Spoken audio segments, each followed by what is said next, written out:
Welcome inside Appalachia. I'm Mason Adams. This week, coal power can be expensive. Utilities run coal-fired power plants harder in the winter and summer when demand is high. The coal industry would certainly like to be running the plants more efficiently, and they are trying to convince political leaders to keep these plants open. But we, the ratepayers, are the ones that are stuck paying the bill. 2 films made in West Virginia shot to the top of Netflix's streaming charts. The state wants to encourage even more movies to be made in West Virginia by helping keep production costs down. You cannot imagine the level of support from state, county, local governments, from law enforcement, from institutions. Phenomenal. And an Eastern Kentucky pharmacist serves vegan food for the holidays. Nobody complains. I do Thanksgiving, I do Christmas, I do most birthdays, but nobody ever complains. They're completely happy. You'll hear these stories and more this week inside Appalachia. Welcome inside Appalachia. I'm Mason Adams. Lawmakers across the country are talking about affordability, especially when it comes to rising power bills. But states are taking different approaches to make that happen. Virginia is pushing for more renewable energy, while West Virginia lawmakers are trying to keep coal plants open. I teamed up with Radio IQ reporter Roxy Todd. We talked with economists, politicians, and ratepayers to try to learn why tensions between the two Virginias may be driving up costs. At a food pantry in Montgomery County, Virginia, Samantha Sparks is picking up chicken, eggs, and peanut butter for her family. Sparks works as a nurse, but still, her family is straining to keep up with bills, especially electricity, which went up this winter to about $280 a month. And her grandfather, who's on a fixed income, saw his bill increase to $500. I've made it in my family. It's like a game to us now. Who can turn off the most lights in the house and keep them off, because it just keeps going up, and we're not doing anything different. We're actually using less, but the bill keeps going more. Different factors are driving these increases, and the cold temperatures back in January and February mean we used a lot more electricity for heat. But some of the costs also come from the price of fuel. Sparks gets her electricity from Appalachian Power, which heavily relies on coal. And right now, coal is more expensive than natural gas or solar. George Porter is a spokesperson for Appalachian Power, the utility that supplies electricity to customers in Virginia and West Virginia. And those two states are taking divergent paths when it comes to electricity. I mean, it can be tricky. It can be tricky. You know, Virginia wants one thing, and they're pushing more renewables, and obviously West Virginia is a more coal-fired state, so that's what they're leaning toward. West Virginia lawmakers introduced several bills this year to try to give the coal industry a leg up. In January, Republican State Senator Ruby Phillips invited the president of the West Virginia Coal Association, Chris Hamilton, to testify about a bill to cut taxes for coal companies. Would this also help Mamaw's power bill? I believe so, yes. So Mamaw would benefit against it, yes. or for this? Yes. Okay. So it'd be really hard to vote against this. Basically, you'd be voting against Mamaw if you voted against this. Yes. Okay. President Donald Trump's administration has also put hundreds of millions of dollars towards propping up coal-fired power plants. In February, the Department of Energy awarded $175 million for upgrades to coal plants. Appalachian Power is getting some of that money to spend at 2 plants in West Virginia. The company says it's possible they could use this money to extend the lifespan of these plants, or they may put it all to making them run more efficiently. Meanwhile, Virginia is requiring utility companies to move away from coal and all other fossil fuels by 2050. That's required by the Virginia Clean Economy Act, which was passed by a Democratic majority several years ago. But that deadline leaves 24 years in this limbo land where Virginia could keep getting a lot of our electricity from coal, right? In theory, yes. Thing is, coal is more expensive, which collides with concerns about affordability. I spoke with Democratic Virginia State Senator Cree Deeds. Gas is cheaper than coal, but renewables are cheaper all the way around. But Republican delegate Terry Kilgore sees things differently. He represents areas in Southwest Virginia that historically produced coal, and he's happy to see West Virginia investing to keep its coal plants in operation. Applaud West Virginia for being able to bring it back. It's going to have to be part of the solution at least for a while. As lawmakers debate where our electricity comes from, power bills continue to rise. A report last year by the Virginia State Corporation Commission says the average Appalachian Power customer's bill has increased $107 since 2007. That's 160%. A lot of things go into your power bills. Everything from how much energy you actually use to the cost of transmission and storm response. Economists say part of the increase is due to the type of fuel we use. And Appalachian Power customers in Virginia still get about 60% of their electricity from coal plants in West Virginia, which means we as ratepayers are paying for the cost of maintaining those plants. In the small southwest Virginia town of Cleveland, Jennifer Chumbley grew up in the shadow of the nearby Carbo coal plant. In fact, her family used to own the land where the plant stands, and her grandfather helped build it. You know, there's effects of air pollution, maybe water pollution, things like that. But when coal was feeding our families, you know, we looked at it a little differently. You know, black coal in the creeks, we put up with that. Chumbley comes from a family of proud union miners. During the 1989 Pittston coal strike, they fought one of the nation's longest acts of civil disobedience, so they could keep their health insurance. But as coal employment declined, poverty rates grew in her community and throughout much of central Appalachia. Now, with power bills rising, Chumbley says many of her neighbors have to choose whether to go without food, medicine, or the dentist, or heating their home. So they choose to pay a power bill. And it's kind of crazy that, you know that people need things, but you're getting an outrageous power bill this month. So you've got to, have power rather than go get a filling for your tooth, and that's what it comes down to. Appalachian Power stopped burning coal at the plant near her home in 2016. It now generates electricity with natural gas. And it's just one example of a plant in Virginia that's transitioned away from coal. So far, though, that's not happening in West Virginia. And I recently visited one of that state's 9 coal plants, called the Harrison plant. It supplies power to PJM Interconnection, which operates the grid that provides power to most of the East Coast. Harrison can produce nearly 2 gigawatts of power and is West Virginia's largest coal plant in terms of how much electricity it produces. It's close to Morgantown and the Pennsylvania line, and about 200 people work here. It was a cold winter day, and I stood outside the plant with a Sierra Club volunteer named Bill Price, who lives in nearby Upshur County. He said when he talks with his neighbors about electricity, they want to know how coal affects their power bills. And the communities, they just want it to be less expensive than it is now. And this is going to keep us stuck with high rates for the duration of this plant. For a long time, coal was the cheapest source of electricity. But that's changed as fracking made gas more competitive and solar became a whole lot less expensive. Exactly. Every economist we spoke to agreed with Price that coal is now the most expensive source of electricity. William Shobe is an economics professor emeritus at the University of Virginia. It's now true that it's better to build a new solar plant than it is to even run a coal-fired power plant. And Shobe says the longer we take switching over to gas and renewable energy generation, the more it's going to cost ratepayers. It's also important to note that most of these coal plants run on a seasonal basis. They go harder during the winter and summer when electricity demand is high. The coal industry would certainly like to be running the plants more efficiently, and they are trying to convince political leaders to keep these plants open. But we, the ratepayers, are the ones that are stuck paying the bill. Like Price, Jim Coatson is also a volunteer with the Sierra Club in West Virginia. We're standing on the side of a winding road outside Shinston, near the Harrison Coal Preparation Plant. Coal is mined near here and then is transported down the mountain to the power plant. In front of us is a massive pile of coal, and Coatson says he's seen this at other plants. He thinks coal is being stockpiled at times when it's not economical to run the plants at high capacity. Well, the market has clearly spoken. When there are lower cost sources of electricity available, these plants shut down. And that's one of the reasons why facilities like the power plants in West Virginia are running less than 50% of the time. A representative from Appalachian Power, George Porter, confirmed this. They can't afford to run their coal plants right now at full capacity. Even 50% capacity is a little higher than they'd prefer. All that does is increase costs for customers, and the goal is to try to keep costs down for our customers.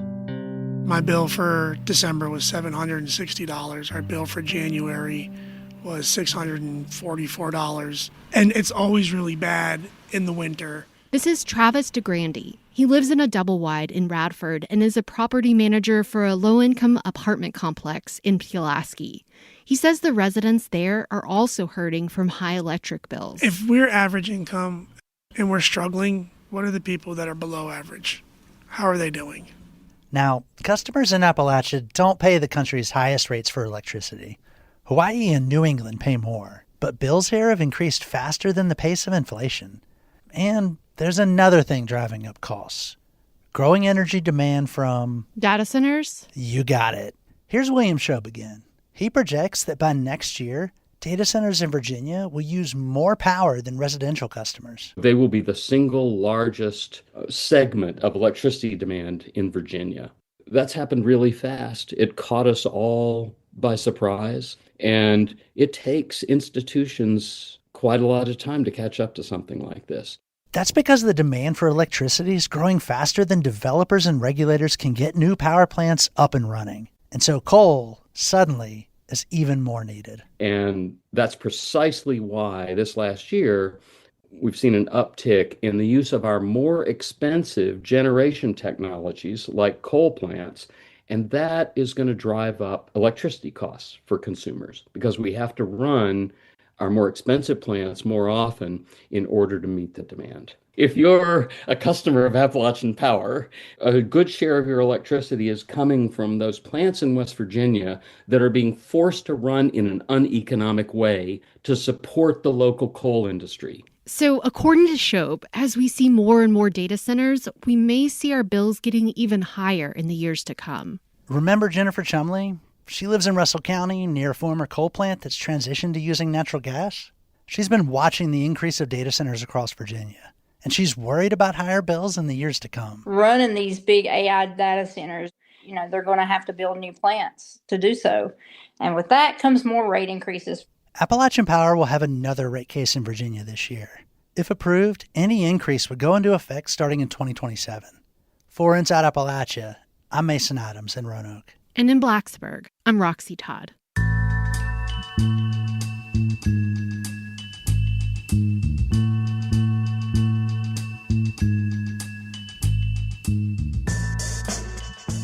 More states are using cameras to aid police and other law enforcement agencies. In Tennessee, state police are exploring the idea of pairing cameras with AI facial recognition software. That's according to public records obtained by the Appalachia Mid-South newsroom. But that technology also comes with privacy concerns. Managing editor Ryan Van Velzer spoke with reporters Pierce Gentry and Justin Hicks to learn more. Hey, y'all. How you doing? Hey, Ryan. Hey. You recently released findings on how Tennessee State Police are looking into using a technology called Clearview AI. What is Clearview AI, and how do police use it? Clearview AI is this company that has scraped tons and tons of public photos online and the face print in each of these photos. So that's stuff like the distance between your eyes and your nose and your ears. And so Clearview's business model is that clients pay for access to that giant face database. They can upload a photo of a face and they can find a whole bunch of matches. And that ability is really attractive to police. And so you may have heard that folks like immigration officers are using Clearview AI. But we also know that so do a lot of local and state police departments, including ones in Kentucky and West Virginia. That's really interesting. Are people upset about these photos being used for this purpose? Yeah, I mean, sometimes people are really concerned about the privacy issues around it. People just don't know that their faces are being added to this massive searchable database. They're not asked for permission. In fact, we talked to Nate Wessler. He's with the ACLU.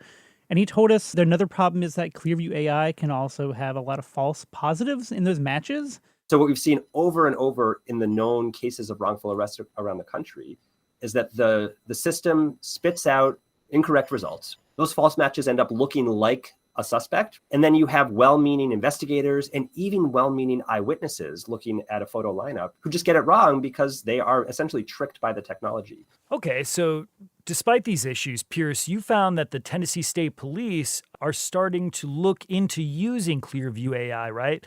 What did you find there? Yeah, in a records request to the Tennessee State Police, we found emails where the department had set up a demo of the software in February. They were told they could provide suspect photos from an active investigation, and the company would use it as an example to show matches. After that demo, Clearview then followed up with a quote for nearly $1 million. We asked Tennessee State Police to chat about what their plans were. They declined to be interviewed, but instead a spokesperson emailed that they're looking into lawful technology to assist with lawful investigations to better serve the citizens of Tennessee. And Ryan, we think it's interesting that the department stressed the word lawful because less than a year ago, Tennessee's Attorney General signed on to a legal brief with some other states that clearly expresses the opinion that Clearview AI's scraping of photos is illegal. So let me get this straight. The state police are looking into using the same software that Tennessee's Attorney General is opposing in an amicus brief over privacy violations. Is that right? Exactly. I reached out to the Attorney General's office about these seemingly conflicting messages. After all, he is the top cop in the state. And they declined to comment, saying there's the potential for litigation. It's unclear if they're referencing the brief they already signed on to or if they mean a new lawsuit. But if there are these legal concerns, why would police agencies be interested in using this technology in the first place? We heard from Mike Gutierrez, a professor of public administration at the University of Tennessee. He says he spent several years working as an investigator at the Dallas Police Department in Texas, where he says something like Clearview AI could have helped him put bad guys away. One of the most frustrating things as a law enforcement officer is to have maybe an image of a suspect, but nobody knows who the suspect is. And some of the new technology that could help expedite and streamline this as well, I think that's going to be a game changer. Gutierrez knows about some of the legal concerns surrounding Clearview.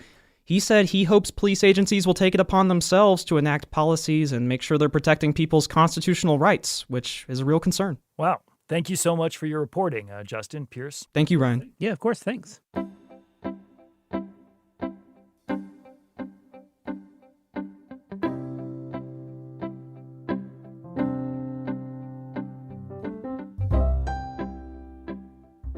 Coming up, a West Virginia film company lands 2 movies in Netflix's top 10.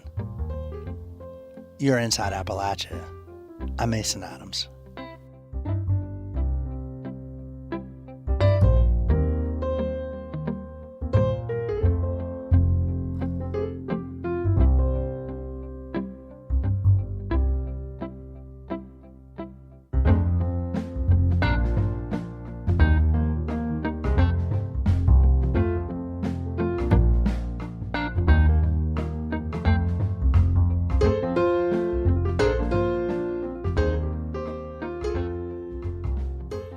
Support for Inside Appalachia is provided by Festival Charleston, returning May 22nd through the 31st, turning a city into a work of art, presenting 10 days of music, dance, theater, and visual art, offering cruises on the River Queen and the new Festival Family Cookout on Memorial Day. Full schedule available at festivalcharleston.com. It's always exciting to recognize parts of Appalachia in movies.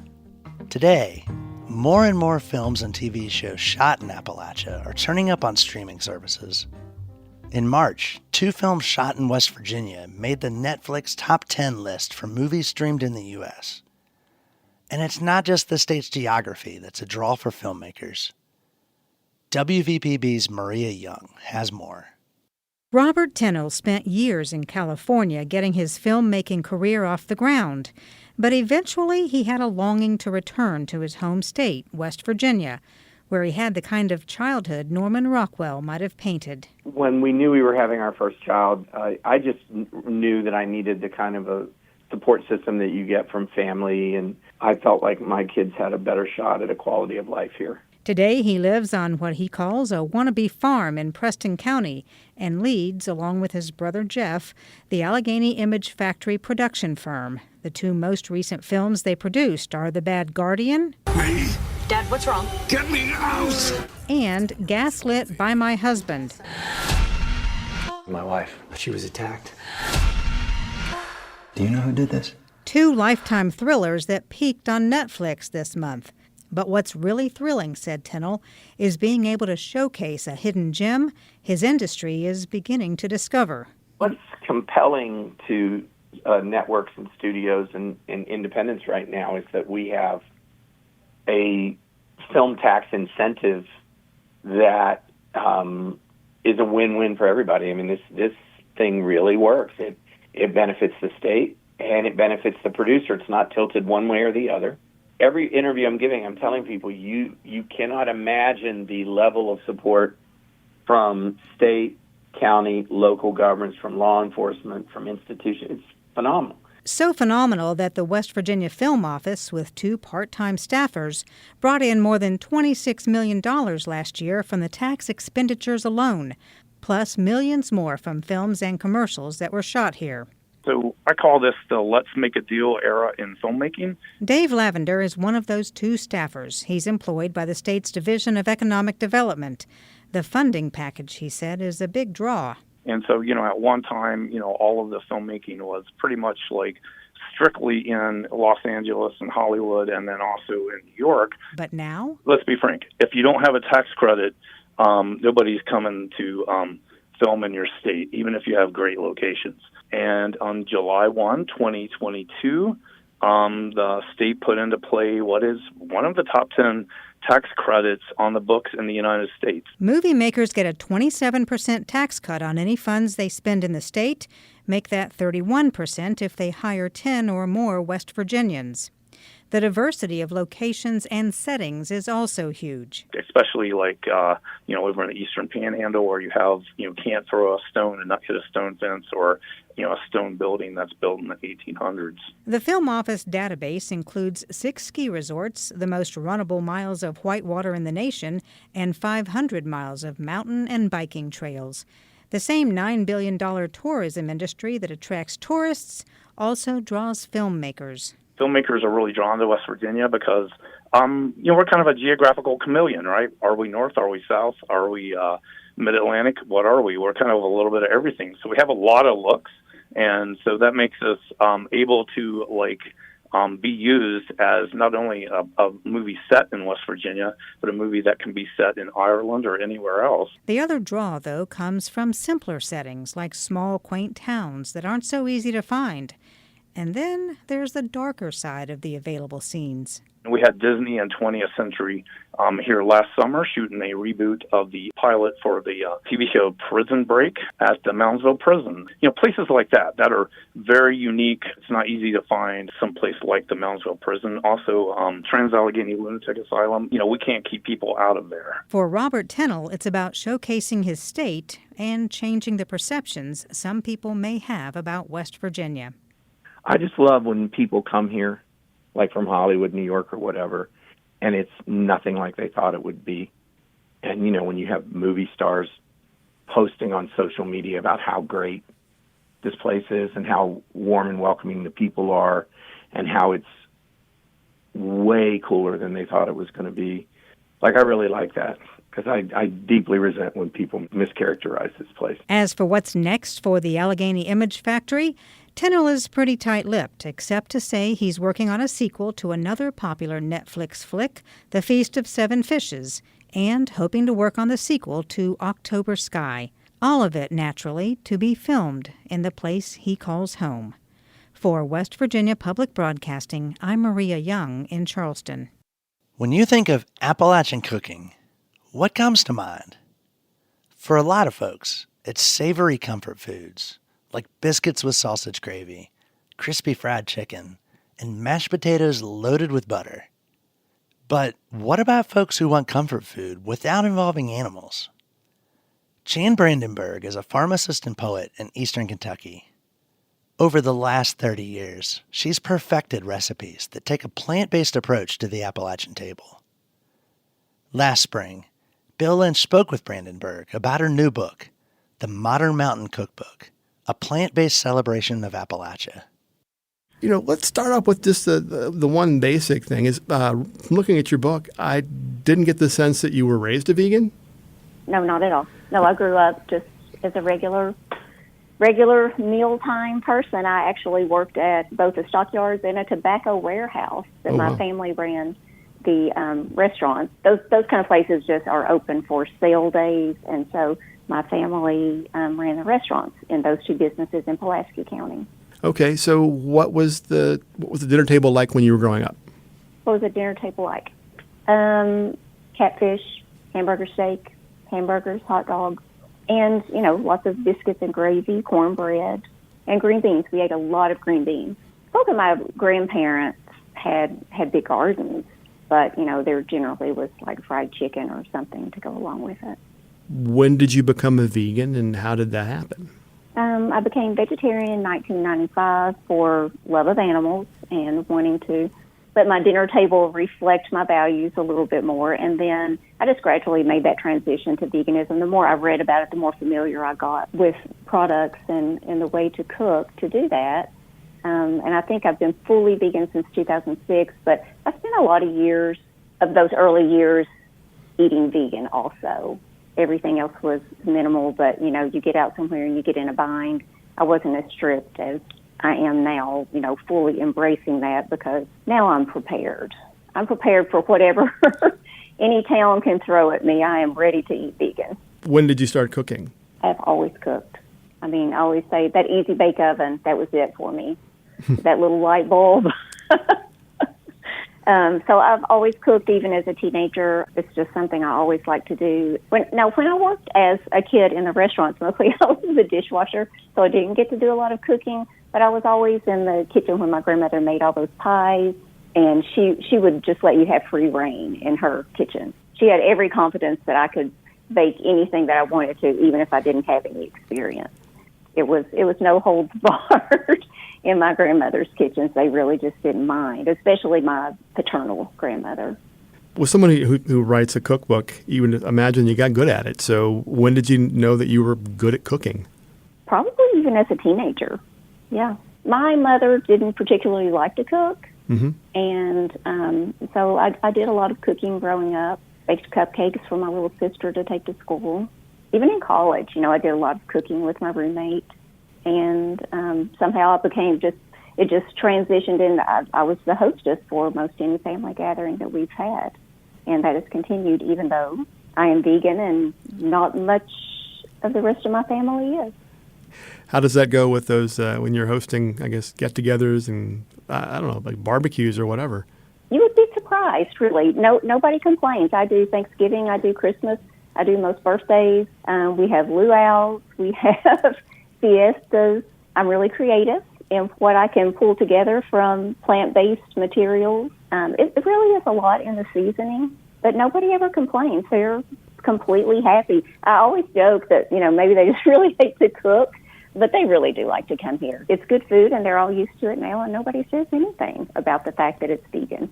When did you start adapting older recipes to, I guess, plant-based? Well, the minute I made that transition, even when I became a vegetarian, if you're a creative thinker, you think, what do I want to do here? What do I want to do to make sure that we meet our traditional values, I guess? You want people to feel comfortable with what you're serving. I want mashed potatoes. I want broccoli casserole. These are all things that people expect. So it was just kind of a dish at a time. When it got to be holidays, sometimes I did a test run, to make sure that it all worked out. I guess holidays really were the impetus a lot for developing new recipes. Other than that, when I'm cooking just for me, I can go pretty simple with some tofu and roasted vegetables.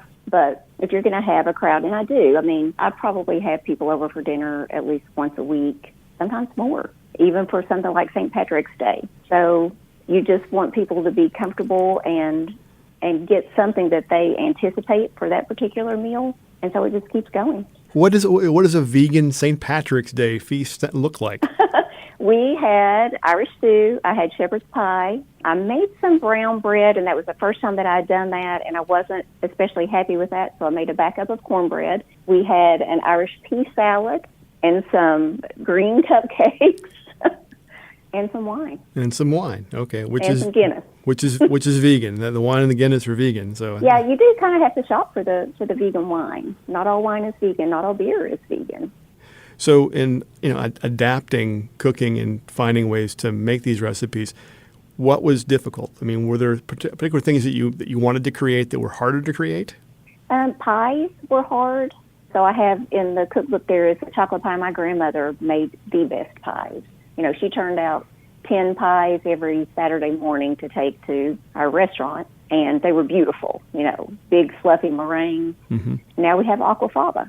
But that probably was like the biggest game changer as far as what you can make, because that really replicates egg white. And so like her Italian cream cake I can now make, and also her chocolate cream pie. So, but those were two of the more difficult recipes in the book to substitute. When you started writing this cookbook, did you have like a ton of recipes built up? Did you have like a core recipe that kind of everything kind of built around? Yeah, where does somebody start with a cookbook? Particularly a vegan cookbook. I did have, it was kind of an accident that I did this, because I have a lot of recipes and I kept up with them, like most cooks do. I always, jot down if I make a change and, measurements and I do make a lot of changes. That's just the way it goes when you cook. You're like, you can always improve it. And so I was just driving to work one day and heard them talking about University of Kentucky Press. And I thought, I should do that. I should send that in, because I've always loved to write. I've written other things. I wrote pharmacy articles. I've written poetry. I wrote an article for a mothering magazine once. And so writing's been part of my everyday life. But this was fun because when I sat down and started to do it, I thought, there are a lot of stories that actually go with the recipes. So every recipe kind of does have a little background story to it. In the entire book, and it's a meaty book, excuse the phrase, a meaty book as far as recipes. There's a lot of stuff in here. Do you have a favorite recipe in here? I think probably the rosemary bread. It just has the best scent. It makes your home smell so good. It's just a really warm, comforting recipe. If I had to pick one, I would say that's the one that I would pick. Kind of on the opposite spectrum of questions here. Is there a recipe that got away? A recipe that couldn't go in the book for some reason, or maybe wasn't ready for prime time? I have more recipes, but I can't think of anyone. I never gave up on one. Broccoli casserole was really, really difficult. Hash brown casserole was pretty difficult because you have to recreate those condensed soups that people cook with. And, you have to use that as a starting point. So those were hard, but I didn't ever give up. There's nothing that I really wanted in there that I didn't finally say, okay, it's ready to go. But that's kind of a personality trait. I really have trouble giving up on anything. So you've been a vegan for almost 20 years, right? 2006? Right. Mm-hmm. Is it easier to be vegan now than it was 20 years ago? So much easier. So much easier. I mean, it's really not like if you want to eat out a lot, especially when you live, I want to live in a small town. That's just what I love. If you go to a bigger city, it's very easy. But in a small town like Berea or Irvine, where I lived right before I moved here, it's still hard to find something if you would like to eat out a lot. But other than that, if you're willing to cook at home, it's very easy. So what comes next? I have another cookbook in mind. Okay.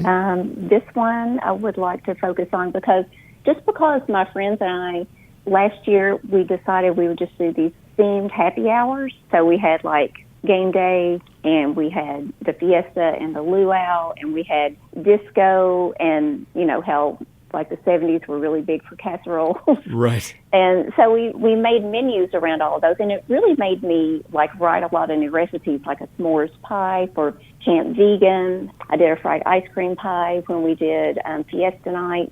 I really have a lot of other recipes that I've developed, and so I'll probably be like plant-based celebrations, large and small, is what I'm thinking. The book is The Modern Mountain Cookbook, a plant-based celebration of Appalachia by Jan A. Brandenburg. Jan, thanks a lot. Thank you. You have a good evening. The Modern Mountain Cookbook is available from the University Press of Kentucky. By the way, that interview won a prize last month from the Virginia's Associated Press broadcasters. Congratulations, Bill.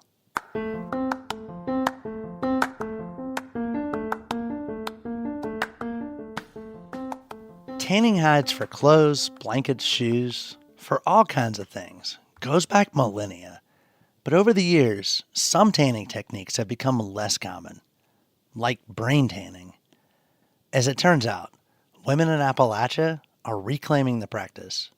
In 2020, Clara Hazlett, a brain tanner herself, brought us this folkways story. In a cul-de-sac in southeast Ohio, a woman and her 12-year-old apprentice are reviving an age-old tradition with just 3 ingredients: a deer skin, some water, and a handful of animal brains. It's slimy. I just gave up on wearing gloves. It'll be okay. Talcon Quinn and her apprentice, Juniper Ballou, are tanning animal hides the old-fashioned way, using a method called brain tanning.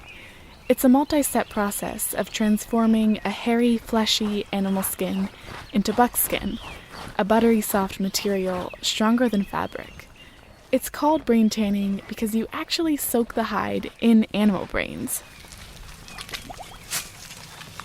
Since I started tanning last year, I've met other traditional tanners in the region, most of whom were men and mostly aged over 50, but I knew that I couldn't be the only lady tanning hides in Appalachia, and I was curious about other women who practice this tradition.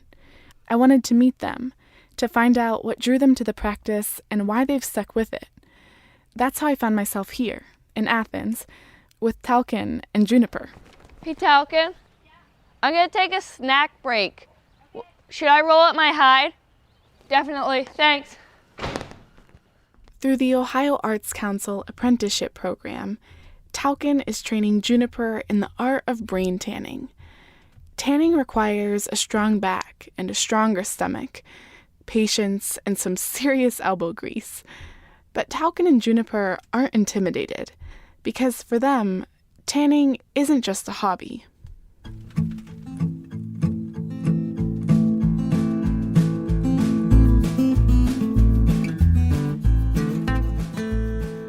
Talcon's home is in a quiet neighborhood on the outskirts of Athens.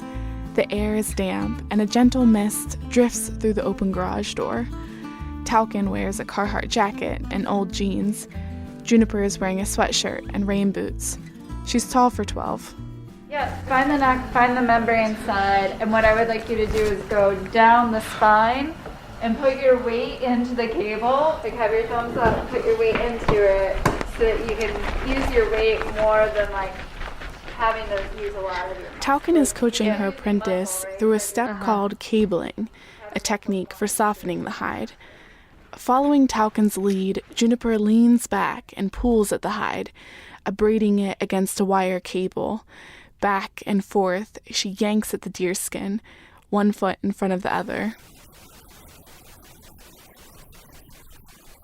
Both Talcon and Juniper are from southeast Ohio, a cradle of forests, rivers, lakes, and the foothills of the Appalachian Mountains. Growing up in the region, Talcon spent a lot of time outdoors, developing a deep appreciation for her natural environment.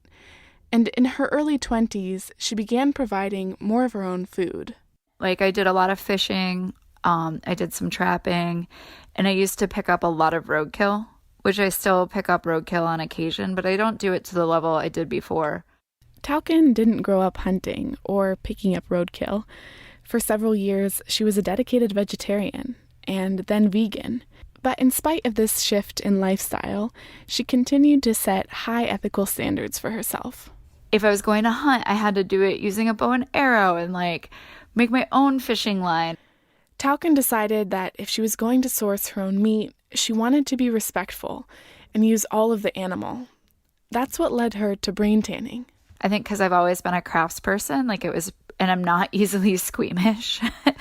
I just took to it really easily and fell in love with it in ways. I mean, there's times where I don't like it at all because it gets smelly. Talcon sources her hides from local game processors, where hides are often just thrown away after the meat is processed. After skinning the deer, she starts tanning, transforming the throwaway hides into bags, clothing, and knife sheaths. She sells these unique pieces online to a diverse group of customers, men and women, hippies and hunters, guys who drive big trucks, and ladies who do yoga. The thread seems to be people really wanting to connect with using all of the animal, with being respectful, who really have a deep appreciation for the earth. Talcon also teaches brain tanning to learners of all ages and identities. And like her customers, her students come from distinct backgrounds. In her last class, she taught a middle-aged herbalist, a former coal miner, a 13-year-old boy, and a queer woman in her mid-20s. Her favorite class to teach is her buckskin bikini top class. And it's been this really beautiful thing for me because it's, people of all different body shapes coming together to make something very sacred and beautiful for their body and to encourage themselves to like honor themselves and feel sexy. And some women do wear it as a bikini top, and then other people it's this like secret thing that they have underneath their clothes, and it's super special and magical and very intimate. By sharing brain tanning with customers and students, Tauken hopes to encourage a more respectful relationship between humans, animals, and the environment. She says she understands that animal rights advocates might see tanning as disrespectful or even inhumane, but she doesn't take any of her work lightly. She herself has grappled with the ethics of this practice. It's heavy.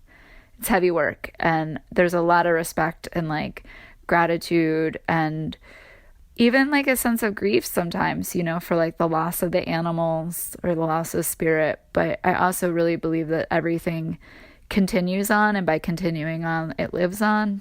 That's the one thing that I really hope that when people look at my work, they see is that it's a lot of humbling respect that I put into it.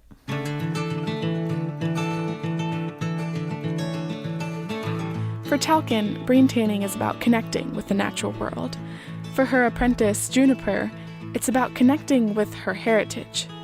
Juniper belongs to the Potawatomi tribe, a tribe centralized in the Great Lakes region. At a young age, Juniper was introduced to the tradition of tanning and buckskin. My great aunt, when I was younger, she helped us make moccasins for ourselves. And so that like really struck me when I was younger. I was like, wow, you can make stuff out of this. With Tauken's help, Juniper is making her own medicine pouch. We have a lot of powwows, which is basically dancers get dressed up in their regalia. Juniper plans to incorporate her medicine pouch into the regalia that she'll wear at tribal powwows in Michigan. A couple years ago, I started my regalia, but since we don't go up there a lot, I didn't get that far on it. So I jumped at the chance of making a medicine pouch for myself out of my hide that I've tanned. And while brain tanning isn't the most mainstream pastime for a 12-year-old, Juniper isn't discouraged. When you say brain tanning, it's literally talking about a brain. So, I mean, you say brain tanning, they're like, oh my god. And you're like, no, it's just like making buckskin. And they're like, buckskin? And like, it's just hard to explain. Most of the kids at school, they're pretty judgmental, so I don't usually tell them. But, I mean, like, there wouldn't be harm doing it because it's not that weird. Juniper says that brain tanning, no matter how obsolete it might appear, still has value in today's society. There's so much out there that has, like, shriveled up and died because people don't think it's valued enough, or it's too gross, or it's, like, it's not something that you need to know. Brain tanning might not be something that she needs to know, but it's something that she wants to know. For Juniper, this tradition is about connecting with her ancestors and their way of life. The great thing with how Native Americans hunt, they take one and they're satisfied with it because they use all of it, and what they don't use goes back to the earth.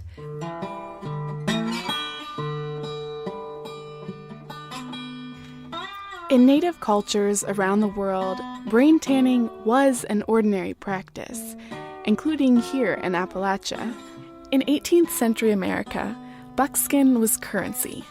European settlers and Native Americans often traded food and supplies for buckskins, or bucks for short. According to regional legends, this is where the slang word buck, meaning dollar, comes from. Yet, as the fur trade became commercialized and Native Americans were forcibly removed from their lands, traditional tanning methods fell by the wayside, displaced by industrial chemical tanning. Today, the majority of global leather comes from China. And instead of using natural materials as tanning agents, most modern tanneries use chemicals. Here's Tauken. The chemicals that they use are caustic. Like when you breathe in the powders, it is harmful to the lungs. And then the humans who are working with these chemicals, they're in their skin, like they're in baths of tanning agent, and their skin's being affected by it. And then that's running out into the water. And then you can back up and it's like the animals aren't being treated well, and then their hides aren't really being respectful. So like overall, it's like a very disgusting global industry.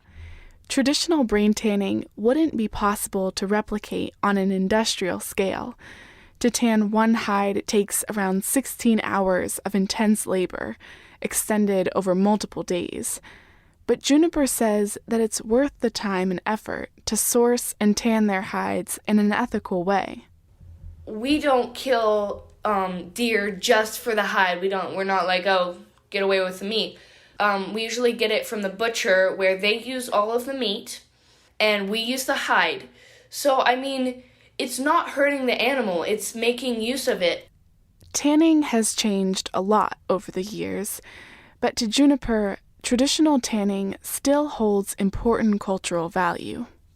My uncle, when we FaceTimed the other day, he called it learning the language of his grandmother, because she was taken by the settlers and taught English and like forced to cut all her hair off and stuff.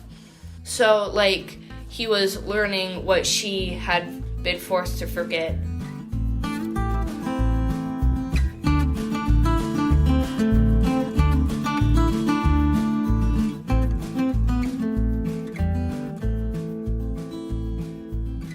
Although Juniper and Talcon both came to brain tanning for different reasons, they've bonded over their shared passion through the apprenticeship program.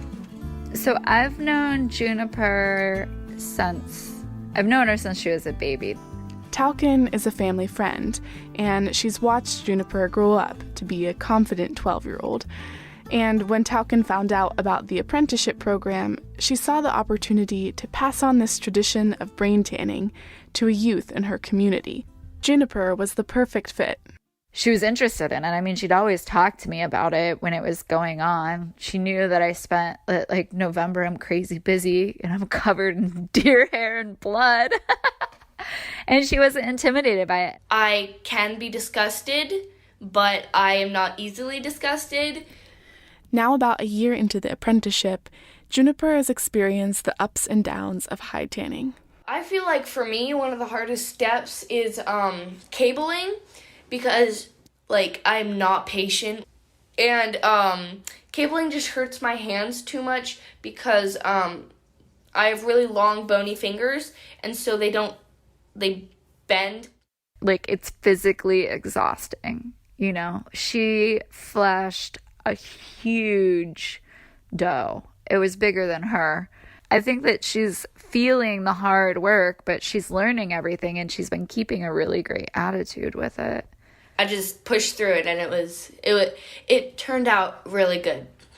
Through working together, Talcon and Juniper have grown closer, strengthening their intergenerational bond. Talcon says that this kind of relationship isn't unique in their tight-knit community. Athens area, to me, has seemed to live by the saying, it takes a village to raise a child, more than anywhere else that I've lived in the U.S. Growing up here, I had multiple people who acted as like aunties and uncles to me, taking me under their wing and teaching me various crafts, talking to me about my life, teaching me about plants. Now a mentor and teacher, Talcon is reciprocating this gift of community to Juniper. I feel like we've definitely bonded over this, like a teacher-student relationship, and then our already knowing and caring for each other relationship. I really like teaching kids, and I think one of the reasons why I want to live around here is that I want to inspire kind of a new definition of Appalachia, particularly around here where it's just so poor. And I want the youth to grow up knowing that there are these skills that we're kind of lost, but they're not forgotten. We still have it, and we can make it something new that's viable for today.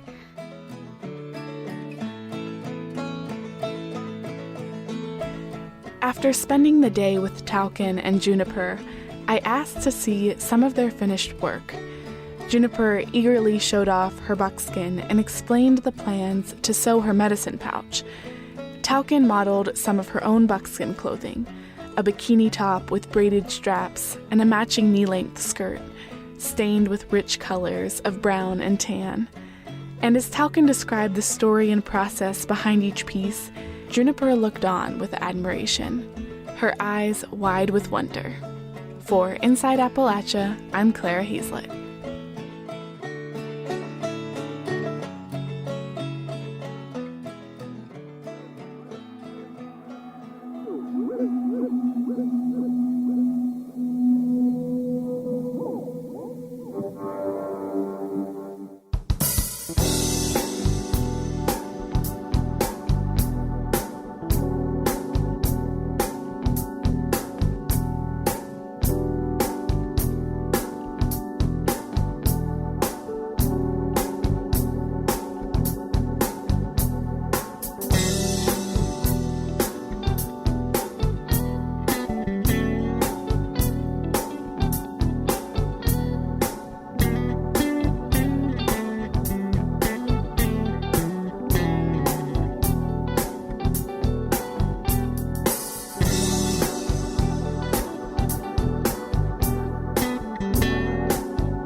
Till next time, thanks for joining us as we journey throughout Appalachia. Our theme music is by Matt Jackford. Other music this week was provided by Hello June, Dinosaur Burps, Blue Dot Sessions, and John Ingram. Bill Lynch is our producer. Abby Neff is our associate producer. Our executive producer is Eric Douglas. Kelly Libby is our editor. Our audio mixer is Patrick Stevens. We had help this week from guest editor Andrea River Peterson and Folkways editor Nicole Musgrave. You can find us on Instagram @InAppalachia. You can also send us an email to insideappalachia@wvpublic.org. Visit wvpublic.org/InsideAppalachia to subscribe to our newsletter and stream all of our stories. Or look for Inside Appalachia on your favorite podcast app. Inside Appalachia is a production of West Virginia Public Broadcasting.